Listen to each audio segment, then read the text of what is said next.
Imagine if science could suddenly make you a genius. Sounds amazing, right? But what if that gift uh, came with a cost you couldn't control?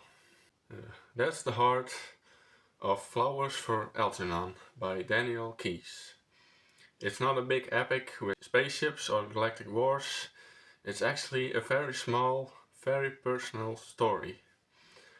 And somehow that makes it one of the most powerful science fiction books I've ever read. Hey everyone, welcome back to the channel.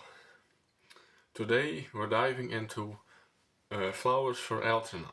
This book has been around for a long time.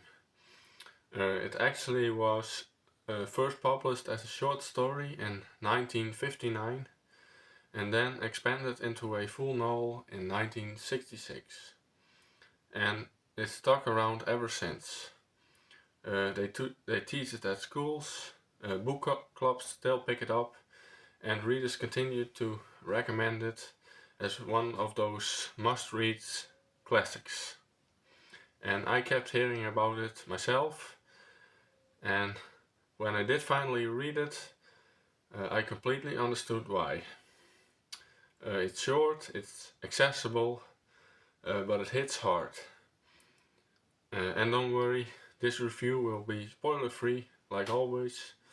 I'll just share what's it about, how it's written, and what kind of experience you'll get from reading it. The main character here is Charlie Gordon. Charlie is a man with a low IQ who's given a chance to undergo an experimental surgery to drastically increase his intelligence. And at the same time, there's a lab mouse named Algernon who's gone through the same treatment. The story is told through Charlie's own progress reports. That means you're reading his words as he writes them. And this is where it really gets clever. At the start, Charlie's writing is simple, full of misspellings and short sentences. But as his intelligence grows, so does the sophistication of his language, his observations, and even the way he sees the world. And that choice makes the story incredibly immersive. You're not just reading about Charlie changing, you're actually experiencing it through his own voice. It's one of those books where the format really elevates the entire story. So the writing style is honestly brilliant. At first, Charlie's reports are kind of tough to read. The grammar's broken, the spelling's off, but instead of being frustrating, it pulls you in. You immediately feel his innocence and his eagerness to learn. And he's such a sympathetic character that you can't help but root for him. And then as the experiment starts to work, his writing blossoms. Suddenly he's putting together complex ideas, referencing literature and thinking in ways that are way beyond what we saw before. It's like watching someone's brain waking up in real time.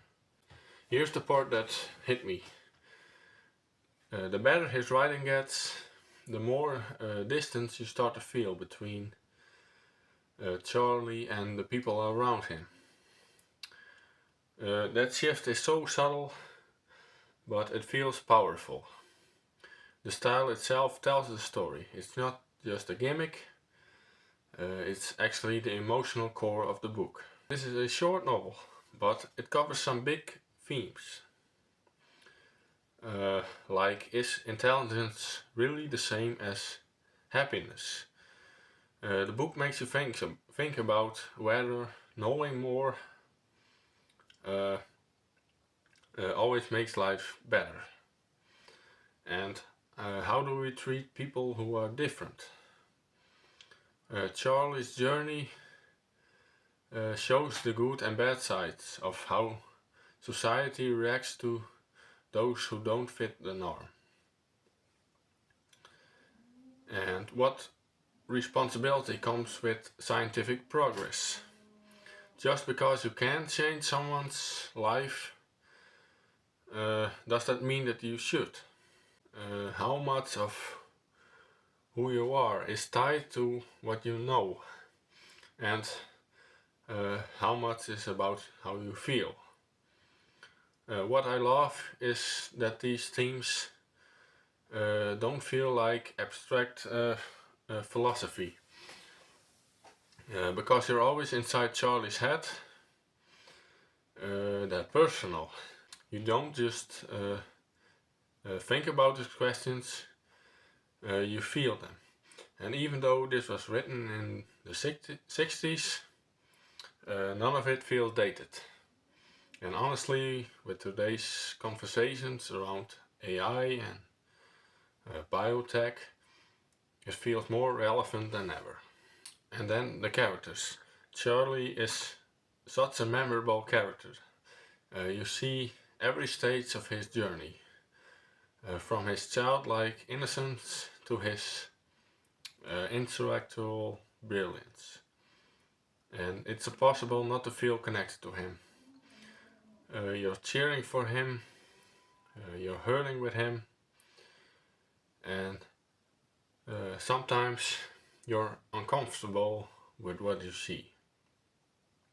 And then there's Algernon, the mouse, who might seem like a small detail, but he actually ends up being hugely important. His story runs parallel to Charlie's in ways that make the whole book hit harder.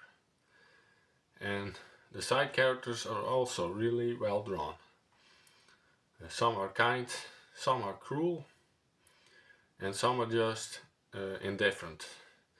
And together they show the different ways people react to someone who doesn't fit their expectations. That mix makes the book feel very real, very grounded in everyday human behavior. For such a short book, Flowers for Algernon delivers a huge emotional punch. There are uplifting moments where you feel proud of Charlie's progress, and there are heartbreaking moments where you see the cost of what's happening. And even if you know nothing about the story going in, it will catch you off guard with how raw and human it feels. And for me, that's what makes this book so special. It's not just a sci-fi thought experiment, it's a story about what it means to be human, about wanting to belong, and about the sting of isolation, about the fragile nature of memory and identity. And I can honestly say it's one of those books that stays with you a long way after you put it down. So, would I recommend Flowers for Algernon? Absolutely. If you love science fiction, I think it's essential. And if you usually read more literary fiction, I think it still works beautifully. And if you're just looking for something short but powerful, this is one of the best choices you could make. And I would even recommend this book if you don't normally read science fiction. It's one of those rare books that bridges the gaps between genre and literature. It's easy to read, but it's layered with meaning. It's heartbreaking, but in a way that feels deeply worthwhile. So, those are my thoughts on Flowers for Algernon. If you read it, I'd love to hear what you thought. And thanks for watching, and until next time, bye.